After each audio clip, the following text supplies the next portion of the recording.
Conocí a mi influencer favorito, pero nada de su vida era real. Durante años pensé que de verdad lo conocía. En todas las redes sociales yo lo seguía. En los en vivos que hacía, a los programas a los que lo invitaban, en los proyectos en los que participaba. A ver, no creía que lo conocía de verdad, pero sí creía que lo conocía lo suficiente como para sentir que formaba parte de su vida. Al menos sabía quién era. Había visto tanto contenido de él que era imposible no saber quién era. Sus videos estaban ahí cuando desayunaba sola. Cuando regresaba cansada del trabajo, también veía algo de su contenido. Cuando necesitaba creer que las cosas me podían salir bien, también lo veía. De hecho, yo confiaba cada vez que él decía que si uno se esforzaba lo suficiente, vendría el éxito. Él hablaba de disciplina, de constancia, de creer la vida en la que sueñas, de confiar, de perseverar, de no detenerte. Y para mí era un mantra, yo le creía. Y no podría decir que solo era admiración. Yo me identificaba con su historia, con todo lo que le había pasado, con haber perdido todo, con tener un sueño y luchar por él. Él siempre contó que venía de abajo, que nadie le había ayudado, que todo lo que tenía lo había construido desde cero y que a pesar de que el mundo no creía en él, él se esforzó. Hizo más de lo que le tocaba y ahí estaba el resultado. Me motivaba. Yo estaba en un punto donde necesitaba creer que eso realmente era posible, alcanzable, lograble. Lo seguía desde que tenía muy poquitos seguidores, antes de que fuera su boom, que explotara.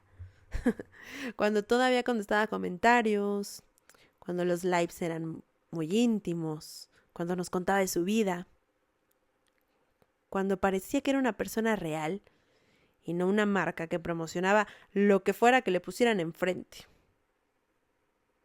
Recuerdo 2 o 3 momentos complicados que tuvo, donde yo salí a defenderlo, cuando había mucha gente que lo criticaba. Y yo decía, es que no lo conocen. Él sí es de una persona auténtica. Bueno, se equivocó, es humano, ¿qué más quieren? Cuando anunció que haría una dinámica para que una seguidora lo acompañara durante una semana de grabaciones, wow. Yo no pensé que fuera a tener esa oportunidad. Era lo que siempre había querido. Participé de forma inmediata. En cuanto vi ese post, por supuesto, yo tengo que estar ahí. Mandé un video corto contando por qué su contenido había sido tan importante para mí y cómo me había cambiado la vida. Y así como se los estoy contando, así lo hice, de corazón, porque realmente yo confiaba, yo creía en él y se había vuelto como una especie de sensei para mí. 2 semanas después, llegó el correo que tanto había esperado. Yo era la ganadora. Recuerdo haber gritado, bueno, en mi cuarto, como nunca jamás lo había hecho. Para mí, eso de ganarme la lotería era exactamente lo mismo. Me puse a llorar, le llamé a mi hermana tan emocionada y sentí que por primera vez en la vida algo muy bueno me estaba pasando, que algo muy bueno había ganado.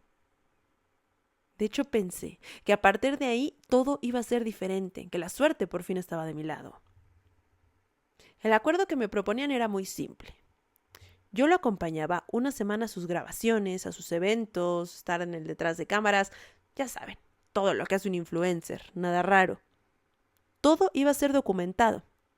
Él decía que quería mostrar la realidad de su vida, acompañado por una de sus más leales seguidoras. Y en este caso, pues era yo. Y por supuesto, yo siempre había dicho que era la fan número 1. Cuando por fin fue el día, tuve que viajar, porque yo vivía unas ciudades, digamos, distanciadas. Tomé un avión, llegué a la ciudad un domingo por la tarde, Ay, no, no saben la emoción. Desde el momento en que yo había llegado al aeropuerto, para mí era un sueño. Cuando el avión despegó, cuando vi por fin que estábamos llegando a la ciudad, las luces me envolvieron. Maravilloso. Era exactamente como en las películas. Por supuesto que no fue él quien me recibió, fue su asistente. Pero eso me pareció normal. De hecho, creo que me hubiera dado muchísimos nervios si lo hubiera visto a él. Él era un hombre serio, apurado, que cuando me vio, en vez de saludarme, ser cordial como yo esperaba que lo iba a hacer después de tantos años de haberlo visto, me habló como si yo fuera parte del mobiliario. De primera pensé que estaba muy estresado. Estaba en medio de tantas cosas. Y decidí no darle importancia. Para toda esta dinámica habían rentado una casa, y supongo que era por seguridad. Digo, era alguien que al final no conocía y no la iba a meter a su casa, y luego yo iba a saber dónde era. Me pareció lo más lógico. Así que no le di importancia. Su asistente me dejó en la habitación que sería la mía durante una semana y me dijo, él llegará más tarde. Mientras tanto puedes instalarte. Y la verdad me pareció de lo más normal.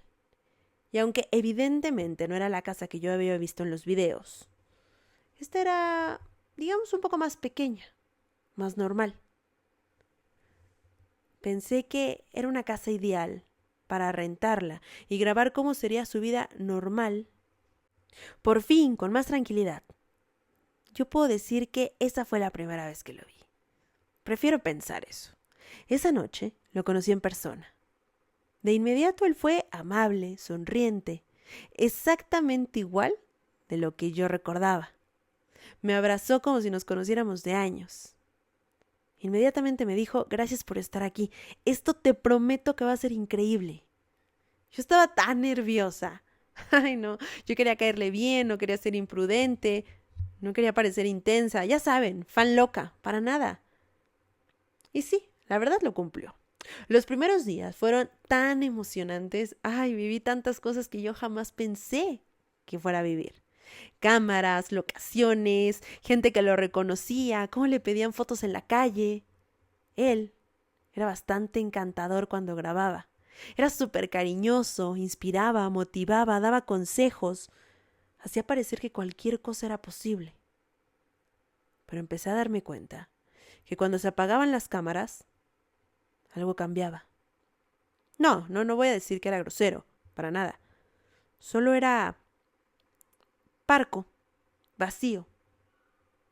Digamos que no hablaba de sí mismo, no contaba historias, no se interesaba por nada, no preguntaba nada. Todo lo que decía parecía un ensayo, incluso cuando no había cámara. Por contarles algo me repitió la misma historia, no sé, 4 veces. Digo, le agradezco, pero ya me lo había dicho. Empecé a notar detalles. Nunca, pero nunca usaba su celular frente a mí. Nunca hablaba con la que era su novia, aunque en cámara decía tener una relación muy cercana y estable. Y sobre todo, nunca durmió en esa casa que se supone que era la casa donde pasaría una semana. Él siempre decía, tengo juntas muy temprano, voy a preparar unas cosas.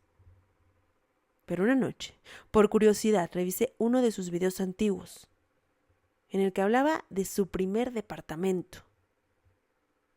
Y era el mismo lugar donde nos habíamos quedado. O sea que no era una casa rentada. Ese era su primer departamento. Pero aquel video tenía 5 años. Así que le pregunté al asistente, ¿siempre graban aquí? Aquí se graba absolutamente todo, pero él no vive aquí. En ese momento, no sé, fue raro. Porque dije, se supone que esta casa era rentada, pero ahora me di cuenta que era suya. Pero entonces, ¿dónde vive? Y ella me dijo, eso no te lo puedo decir, perdón. Claro, con el paso de los días empecé a entender cosas. Las famosas marcas no lo patrocinaban porque creyeran en él, sino porque su imagen estaba perfectamente controlada a cada instante. Nada de lo que pasaba, ni siquiera esas historias que salen en redes sociales, eran espontáneas. Nada era real. Incluso yo. El que yo estuviera en esa casa tampoco era espontáneo, ni una dinámica. Un día, sin avisarme, grabaron una escena donde yo reaccionaba emocionada a un regalo. Por supuesto, era ensayado. Me pidieron que repitiera esa toma al menos 3 veces. Cada que cortaban me decían, más emoción, por favor. O sea, imagínate que tu artista favorito te acaba de regalar algo. Sonríe.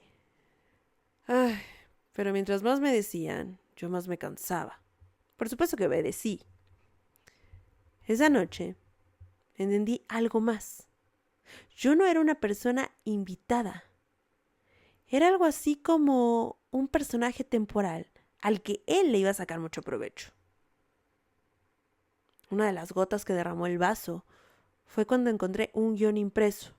Ahí estaba mi nombre, con frases que yo tenía que decir, con reacciones que yo tenía que sentir. Bueno, demostrar que sentía. Incluso había una escena donde yo debía decir que conocerlo me había cambiado la vida. Y claro, que llegó el momento donde me lo dieron. Y nunca me preguntaron si yo quería decir eso o si yo realmente lo sentía. Cuando él estuvo cerca, le comenté todo esto. Pero no se enojó. Sonrió. Me dijo, sí, así funciona esto. La gente no le gusta la verdad. A la gente le gustan las historias. Pero ¿y tu historia? ¿Cuál es tu historia real?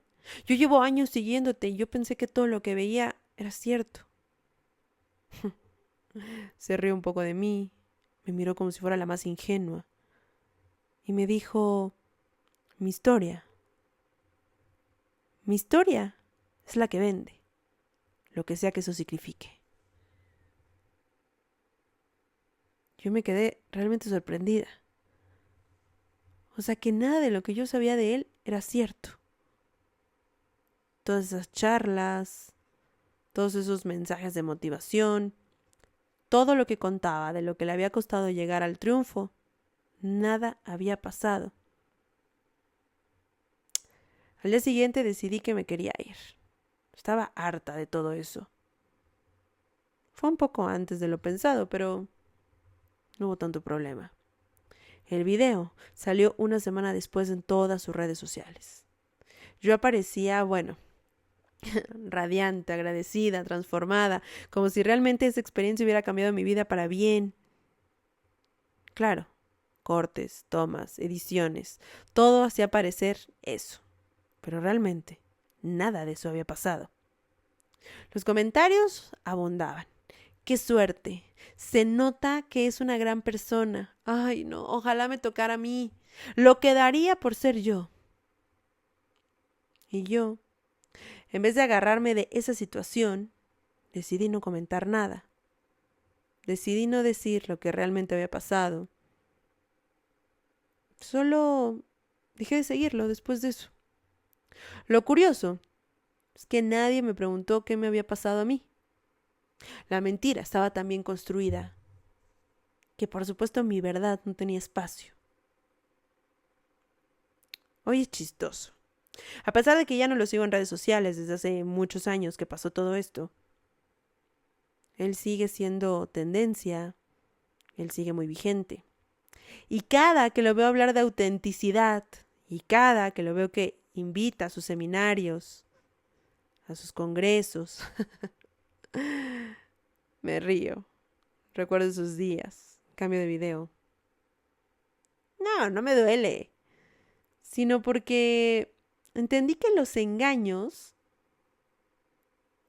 a veces no son una traición. A veces son más una decepción. Y yo me decepcioné de él. Pero también aprendí que pensar que yo tenía que seguir la vida de alguien más para que mi vida fuera exitosa, evidentemente era un error. Evidentemente no me iba a llevar a ningún lado. Y bueno, dándole un punto a él, sí, esa experiencia sí me cambió. Me cambió para no pretender querer la vida de alguien más. Me cambió para que yo no midiera mis éxitos con los de alguien que va atrás de una pantalla. Me cambió para que yo pensara lo que realmente quería hacer por el resto de mi vida y no lo que las redes sociales me decían que era bueno o malo. Y me cambió para no vivir mi vida a través de una pantalla, sino la vida real. Recuerda que todos los días tenemos nuevas historias en Relatos de Internet 13. Suscríbete.